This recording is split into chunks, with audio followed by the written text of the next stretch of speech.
विलास घुले प्रकरणामध्ये फिर्यादीलाच धमकी, आणि ही धमकी का देण्यात आली आणि नेमकं या धमकीच्या मागे कारण काय? सौरभ सोनवणेचं नाव तू तुझ्या कंप्लेंट मधून वापस घे, नसता तुझ्या घरच्यांना आणि तुला जिवंत ठेवणार नाही, अशा पद्धतीच्या धमक्या देऊन सदरील फिर्यादी रमेश घुरेला धमकावण्यात आलाय. तेही कधी धमकावण्यात आलंय? रात्रीच्या 12-1 वाजता त्याच्या राहत्या घरी जाऊन दार म्हणजे टाकळी येथे जाऊन दार वाजवण्यात आली आणि 2 अज्ञात इसमांनी येऊन अशा पद्धतीची धमकी दिली आणि अंधाराचा फायदा घेऊन पसार झाले. किती सामाजिक परिस्थिती किती लयाला चालली आहे. आणि खऱ्या अर्थानं जर ही परिस्थिती सौरभ सोनवणे याच्यात इन्व्हॉल्व नाहीये, तर मग ह्याच्या धमक्याचे कारण काय?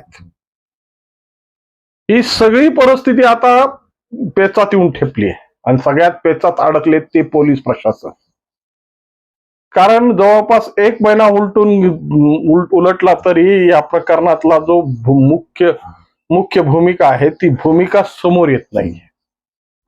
दुसरीकडे ज्ञानेश्वर वाकडे हे प्रकरणातली जी काय भूमिका आहे ती स्पष्ट झाली. पोलिसांनी तपास पूर्ण केले आणि तपासाअंती महेश गारटे जे या प्रकरणात जोडण्याचा प्रयोग करण्यात आला होता त्यांना पोलिसांनी क्लीन चिट दिली. मात्र या विलास घुले प्रकरणात मात्र असं काही होताना दिसत नाही. आरोपींची संख्या वाढते आणि ज्या पद्धतीने रमेश घुले हा वरच्यावर या प्रकरणाची खुलासे करतोय, त्यामुळं तर ही धमकी देण्यात आली नाही. याच विश्लेषण करण्यासाठी आज मी तुमच्या समोर आहे. नमस्कार मित्रांनो, मंथन मध्ये आपलं स्वागत आहे. मी राजेश दुबे. म्हणतात ना, एखादं प्रकरण झाकण्यासाठी किती सोंग घ्यावे लागतात आणि हे सोंग घेता घेता खऱ्या अर्थानं खरी परिस्थिती उघड्यावर येण्याची शक्यता असते. हीच कवायत सध्या विलास घुले या प्रकरणात सुरू आहे. या पद्धतीने विलास घुलेचा ज्या पद्धतीची भूमिका घडली आणि विलास घुलेची जी करुण घटना समाज पटलावर आली, सामाजिक विषयात याची चर्चा सुरू झाली आणि चर्चेमध्ये ज्या पद्धतीच्या भूमिका मांडण्यात आल्या, या भूमिकेमध्ये अनेक कंगोरे आता पोलीस तपासामध्ये अजूनही का हाताला लागलेले नाहीयेत. एक तर सगळ्यात मोठी पोलिसांची चूक म्हणजे जेव्हा विलास घुलेवर स्वामी रामानंद तीर्थ महाविद्यालयामध्ये उपचार चालू होते आणि या वैद्यकीय महाविद्यालयात उपचार चालू असताना सुद्धा पोलिसांना ही तसदीक घ्यायची गरज पडली नाही की त्याची परिस्थिती ही चिंताजनक असताना त्याचं ओन स्टेटमेंट, खऱ्या अर्थानं ते जर स्टेटमेंट घेण्यात आलं असतं तर ही जी काही पसरलेली जी पसार आहे आणि ही पसरलेली भूमिका आहे ती पटलावर आलीच नसती. सरळ मार्गी हा पोलीस तपास मोकळा झाला. पण ज्या पद्धतीची भूमिका पोलिसांनी घेतली आणि त्या विलास घुलेचं स्टेटमेंट न घेतल्यामुळं ज्या पद्धतीचं आंदोलन उभं राहिलं, हे आंदोलन 1 दिवस नाही तर 3 दिवस चाललं. वेगवेगळ्या परिस्थितीत मांडण्यात आल्या, तरीही प्रशासन मात्र बघ्याची भूमिका घेत होतं. पण जेव्हा या गोष्टीला सामाजिक कार्यकर्ते आणि राजकीय कार्यकर्त्यांची गरमी लागू लागली, तेव्हा मात्र प्रशासनाने आपल्या भूमिका घ्यायला सुरुवात केली आणि जेव्हा दुपारपर्यंत म्हणजे त्या दिवशी हा गुन्हा दाखल करण्यात आला, त्या दिवशी दुपारपर्यंत या प्रकरणातले 6 आरोपी पोलिसांच्या अटकेत होते. परंतु सगळ्यात मोठा प्रकार म्हणजे या प्रकरणातला दुसरा म्हणजे की ज्या गाडीतून या आरोपींनी पळ काढला आणि तिथून जी गाडीत बसून ते गेले, ती गाडी अजूनही या प्रकरणात हस्तगत करण्यात आलेली नाहीये. ते आरोपी कसे फरार झाले हाही सगळ्यात मोठा आता पेचाचा मुद्दा आहे आणि पोलीस यंत्रणा आपल्या पद्धतीनं काम करणं चालू आहे. ओनोनेंची बदलीही झाली. ओनोनेंच्या पद्धतीनं जी सामाजिक भूमिका मांडण्याचा प्रयत्न करण्यात आला तेही सगळ्या समाज व्यवस्थेवर चांगलीच त्याच्या खुणा आजही शिल्लक आहेत. परंतु ही सगळ्या परिस्थिती जरी असली तरी विलास घुलेच्या या प्रकरणामध्ये रमेश घुलेच्या कुटुंबियावर ज्या पद्धतीची धमकी अर्ध्या रात्री जाऊन देण्यात आली ना, त्याच्यामधलं गुपित काय आहे? कारण की हे गुपित खूप मोठ्या परिस्थितींचं पोलखोल करणार आहे.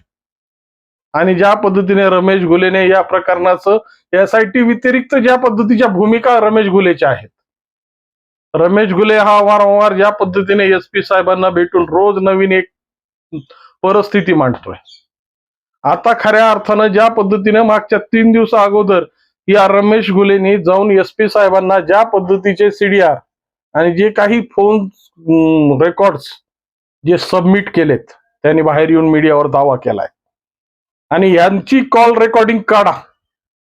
त्या दिवशी कदमवाडीच्या त्या मंदिरामध्ये जी बैठक झाली आणि त्या बैठकीच्या दरम्यान ज्या ज्या भूमिका मांडण्यात आल्या, खऱ्या अर्थानं याच्यावर कुणाचं लक्ष आहे का? आणि SIT कुठं काय शोध घेते? जर या कॉल रेकॉर्डच्या माध्यमातून एकमेकाचे सूत्र जर बाहेर पडत असतील आणि खऱ्या अर्थानं जे जे आरोपी आहेत त्या आरोपीपर्यंत पोहोचण्यासाठी ही सगळ्यात मोठी जर सहाय्यभूत भूमिका होत असेल, तर का पोलीस प्रशासन या गोष्टीवर कानाडोळा करतोय? कोणता दबाव आहे पोलीस प्रशासनावर की या सगळ्या गोष्टींना झाकण्याचा प्रयत्न करायची वेळ आलेली? आणि जेव्हा सोशल मीडियावर सौरभ सोनवणे हा निर्दोष आहे म्हणून पोस्ट व्हायरल होऊ लागल्या, मग या चालू तपासामध्ये व्यत्यय आणणाऱ्या लोकांवर का गुन्हे दाखल करण्यात आले नाही? हा सगळा प्रकार कशा पद्धतीने चाललाय आणि कशा पद्धतीने याला वलय देण्यात येतंय हे आता समाज पटलावर स्पष्ट होत आहे.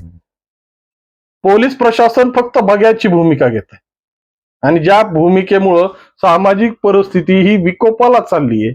खऱ्या अर्थानं ज्या पद्धतीच्या न्यायिक आणि पीडित लोकांना ही भूमिका त्यांच्या बाजूने पाहिजे, मात्र ती भूमिका बाजूनं नसताना आता ज्या पद्धतीनं या 2 तरुणांनी, अज्ञात तरुणांनी रात्री जाऊन ज्या पद्धतीच्या धमक्या दिल्या, आता कुटुंबही असुरक्षित झालंय. मग ह्याच्यावर आता तोडगा काय काढणार? परिस्थिती काय मांडणार? आणि खऱ्या अर्थानं जर अशा पद्धतीने फिर्यादीलाच धमकावण्याचे प्रकार सुरू झाले आणि त्याचा म्हणजे त्याचा आवाज दाबण्याचा प्रयत्न करण्यात आला, तर खऱ्या अर्थानं न्याय व्यवस्था आणि सामाजिक परिस्थिती कशासाठी? जर फिर्यादीच धमकावून त्याच्या मागे ससेमिरा लावण्याचे प्रयोग करण्यात येत असतील, तर खऱ्या अर्थानं ही सामाजिक भूमिकेत सगळ्यात मोठी कीड आहे. रमेश घुलेने रीतसर तक्रार केस पोलीस स्टेशन मध्ये दाखल केली आहे आणि त्या संदर्भात आता पोलिसांचे ससेमिरे त्या 2 तरुणांना शोधण्यासाठी सुरू झालेत. पण नेमके ते 2 तरुण कोणत्या रस्त्याने आले आणि कोणत्या रस्त्याने मावळले हे अजूनही कळालेलं नाहीये, कारण की अंधार होता, रात्र वैऱ्याची होती आणि या वैऱ्याच्या रात्रीमध्ये ज्या पद्धतीचे प्रताप करण्यात आले, त्या प्रतापाची मजल मात्र या प्रकरणात खूप मोठी आहे. कारण की सरळ फिर्यादीला धमक्या देऊन या प्रकरणातून ज्या पद्धतीनं सौरभ सोनवणेचं नाव घेण्यात आलंय, त्याला वगळण्याची धमकी म्हणजे नेमकं काय? आता प्रशासनाने जर खऱ्या अर्थानं विवेक जागा असेल आणि प्रशासनाची जर खरी भूमिका असेल, तर आता खऱ्या परिस्थितीला उघड करणं गरजेचं आहे. आधीच कशा पद्धतीच्या प्रतारणा या प्रशासनानं या प्रकरणाशी केल्यात ते सर्व व्याप्त आहेत, सगळ्यांच्या समोर आहे. फक्त ज्या पद्धतीच्या थातूर प्रकारांना समोर करून ज्या पद्धतीची लिपापोती या प्रकरणात करण्यात आली ना, तेच खरं संशयाच्या भोवऱ्यात आहे. त्यामुळं तुम्हाला जर खऱ्या परिस्थितीचा सुगावा घ्यायचा असेल आणि खरी परिस्थिती असेल, तर मग रमेश घुलेंनी जे तुम्हाला फोन नंबर दिलेत, मग त्यांचे CDRच्या संदर्भात का तपास करण्यात आला? नेमकं या CDR कशा पद्धतीनं समोर येते? भले SITच्या प्रकरणाच्या व्यतिरिक्त जर SP-कडे हे गेलं असेल, तर SP-ने याच्यात जाहीर करावं. SITचा तपास जाहीर करू नका. पण रमेश घुलेंनी जी माहिती तुम्हाला दिली आहे, त्याचा तपास तुम्ही तुमच्या पद्धतीने करू शकतात ना. शेवटी एका पीडित कुटुंबाला न्याय देण्याची प्रक्रिया आहे. ज्या पद्धतीने तुम्ही निरपराधाला अडकू नये म्हणून ज्या पद्धतीच्या कवायत्या केल्यात, त्या पद्धतीने एका पीडित कुटुंबाला न्याय देण्यासाठी या कवायती करता येणार नाहीत का?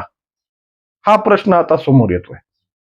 आणि ज्या पद्धतीने हा आवाज आणि हा विषय दाबण्याचे प्रयत्न सुरू झालेत, त्यामुळे अजून हे विक्राळ रूप घेण्या अगोदर ज्या भूमिका आहेत त्या प्रशासनाने स्पष्ट कराव्या आणि येणाऱ्या जी काही परिस्थिती आहे आणि येणारी जी एक संकट आहे ती थांबवावी ही कळकळीची विनंती. नमस्कार.